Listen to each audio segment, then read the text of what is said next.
দেশে প্রথম রূপান্তর কমিটির ট্রাফিক পুলিশ নিয়োগ। ট্রান্সজেন্ডার ট্রাফিক পুলিশ নিয়োগ করছে তেলেঙ্গানা। রূপান্তর কমিটির জীবনের মানোন্নয়নের জন্য সরকারি চাকরির ঘোষণা তেলেঙ্গানা সরকারের। UEM Jaipur is a perfect target for prospective students aspiring for good jobs, good education with future-ready skills.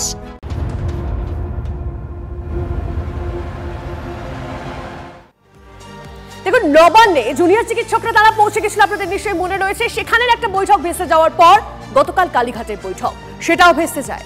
মুখ্যমন্ত্রীর বাড়ির দুয়ার থেকে ফিরলেন ডাক্তাররা। তার আগে 3 ঘন্টা ধরে চলে চাপানোতর। গতকাল সন্ধ্যে 6:30টার মধ্যেই মুখ্যমন্ত্রীর কালীঘাটের বাড়িতে পৌঁছে যান জুনিয়র চিকিৎসকরা। কিন্তু বৈঠক শুরুর আগেই তৈরি হয় জটিলতা। বৈঠকের লাইভ স্ট্রিমিং দাবি করেন আন্দোলনকারীরা, মানতে রাজি হননি প্রশাসনিক কর্তারা। একটা সময় বাড়ির বাইরে বেরিয়ে আসেন মুখ্যমন্ত্রী খোদ। তিনি জানান, আন্দোলনকারীরা যে চিঠি দিয়েছিলেন তাতে সরাসরি সম্প্রচারের কথা ছিল না। রাজনীতি ভুলে মানুষের স্বার্থে বৈঠকে বসার আবেদন জানান তিনি।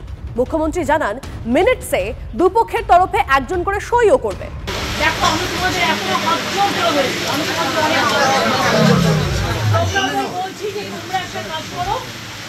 আমিও কিন্তু 2 ঘন্টা তোমাদের জন্য অপেক্ষা করছি। তোমাদের প্রত্যেকে ছাতা দেওয়া হয়েছে, সামনে বসার ব্যবস্থা করা হয়েছে। তোমরা ভিজবে না, আমার এটা অনুরোধ থাকলো। তোমাদের চিঠিতেও কোথাও লাইভ স্ট্রিমিংয়ের কথা লেখা নেই, আমাদের চিঠিতেও লেখা নেই। আমরা টোটালটাই রেকর্ড করে রাখছি এবং তোমাদের শেয়ার করবো আমরা মিনিটস। এবং এটা আমরা কেউই রিলিজ এখন করবো না, যেহেতু কোর্টে কেস চলছে। আমরা এটা সময় মতো কোর্টের কেসটা একটু শেষ হয়ে গেলে তোমাদের দিয়ে দেবো। তোমাদের কেউ একদিন ওয়াচ করতে পারো যে আমরা টোটালটাই রেকর্ড করবো। নিশ্চিন্তে থাকো, এইটুকু আমার প্রতি ভরসা রাখতে পারো। তোমাদের মিসলিড করবো না, তোমাদের কোনোই করবো না। তোমরা কেন ভিড়বে? আমি 2 ঘন্টা তোমাদের জন্য দাঁড়িয়ে আমিও ভিড়ছি। তোমরা অন্তত মিটিং না করে এক কাপ চা খেয়ে যাও। একটু বুঝুন ম্যাডাম, আমাদের ওই ভিডিওটি ম্যাডাম আমরা যদি নিয়ে না যেতে পারি, যারা আমাদের এই যে আমরা জিজ্ঞেস করলাম ম্যাডাম আমরা কেন বৃষ্টিতে ভিজছি, কারণ ম্যাডাম আমাদের যারা এখন ওখানে ব্যাচমেটরা বন্ধুরা, শোনো আমি একটা কথা বলি, তারা তো তোমাদের ট্রাস্ট করে পাঠিয়েছি। তোমাদের আসার কথা ছিল 15 জন, তোমরা এসছো 40 জন। একটা লোকের বাড়িতে তুমি বলো 40 জনের কি বসার জায়গা থাকতে পারে? তা সত্ত্বেও তোমরা ছোটরা এসছো। আমি তোমাদের জন্য সব অ্যারেঞ্জমেন্ট করে রেখেছি। প্লিজ এসো তোমরা। আমি তোমাদের অনুরোধ করবো তোমরা এসো। যদি মিটিং করতে ইচ্ছে না করে তোমরা একটা চা খেয়ে। আন্দোলনকারীদের দাবি, মুখ্যমন্ত্রীর চেয়ারের প্রতি সম্মান রেখে তারা ভিডিওগ্রাফি ছাড়াই মিনিটস দেওয়ার শর্তে রাজি ছিলেন। তবে তার আগে নিজেদের মধ্যে আলোচনা করে নিতে চেয়েছিলেন।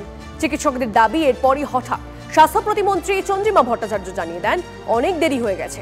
মুখ্যমন্ত্রীর বাড়ির উঠোন থেকে তাদের একরকম ঘাড় ধাক্কা দিয়ে বের করে দেওয়া হয় বলে অভিযোগ আন্দোলনকারীদের।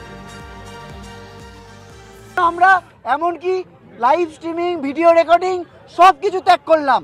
তারপর আমাদের কি বলা হলো যে আর আলোচনা সম্ভব নয়, হয় আপনারা বেরিয়ে যান, নইলে আপনাদের বাস ডেকে আপনাদের বের করে দেওয়া হবে। এবং তারপর তারা নিজেরা গাড়ি করে স্বাস্থ্য প্রতিমন্ত্রী এরা বেরিয়ে গেলেন।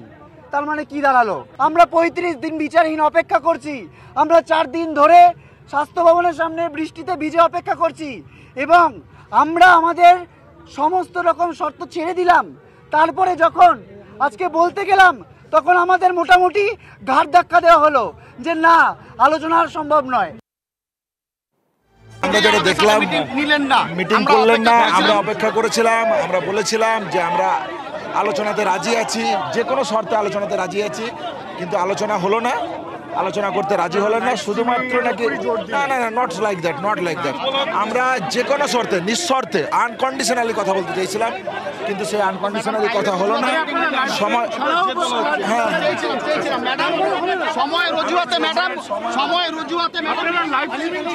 সব ছেড়ে দিয়েছিলাম, তবুও রাজি হয়নি। তারা বললো আমরা শুধু মিনিটস অফ মিটিং নিয়েও রাজি ছিলাম।